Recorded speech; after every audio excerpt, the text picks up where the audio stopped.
So I think a lot about the contrast between banality and wonder, between disengagement and radiant ecstasy, between being unaffected by the here and now and being absolutely ravished emotionally by it. And I think one of the problems for human beings is mental habits. Once we create a comfort zone, we rarely step outside of that comfort zone. But the consequence of that is a phenomenon known as hedonic adaptation. Overstimulation to the same kind of thing, the same stimuli again and again and again, renders said stimuli invisible. Your brain has already mapped it in its own head, and you no longer literally have to be engaged by that. We have eyes yet see not, ears that hear not, and hearts that neither feel nor understand. There's a great book called The Wondering Brain that says that one of the ways that we elicit wonder is by scrambling the self temporarily so that the world can seep in. You know, Henry Miller says even a blade of grass, when given proper attention, becomes an infinitely magnificent world in itself, you know.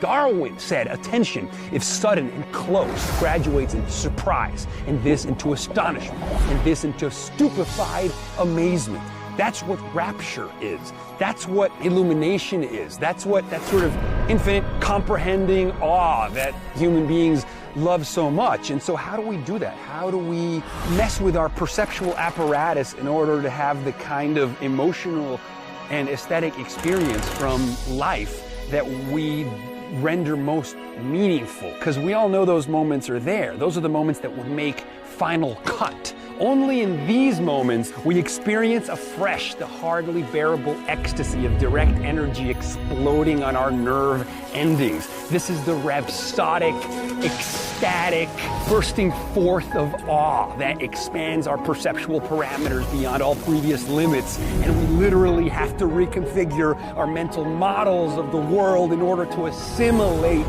the beauty of that download.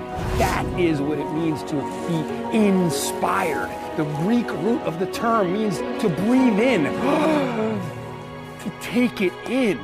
We fit the universe through our brains and it comes out in the form of nothing less than poetry. We have a responsibility to awe.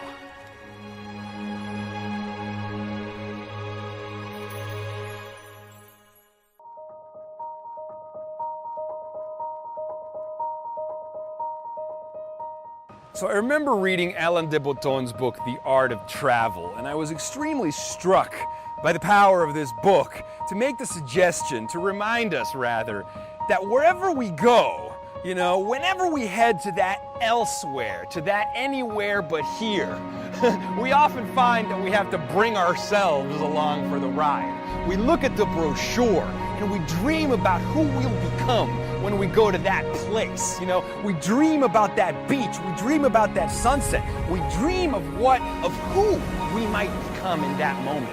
It's really about hacking our reality. You know, the journey is really a desire for self-transcendence, a desire for rebirth, a desire for apotheosis. It's a very powerful thing. It's a very hard thing to hack because of hedonic adaptation, because familiarity, because routines, because traditional modes of thought blind us from the ecstasy of the present moment. They blind us from the hardly bearable ecstasy of direct energy exploding in our nerve endings when we dissolve boundaries, when we are here in the now, inspired, experiencing revelatory ecstasy, you know, making time dilate because of the poetry of this moment. We want that.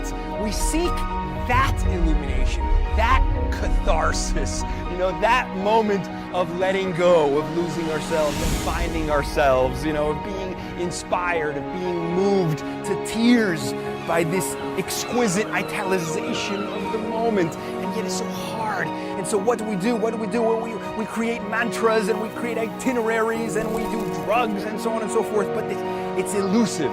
That space, that liminal space is so hard to tap into. That flow. I'm searching for it, man. That's why I love that word, the hermonaut, right?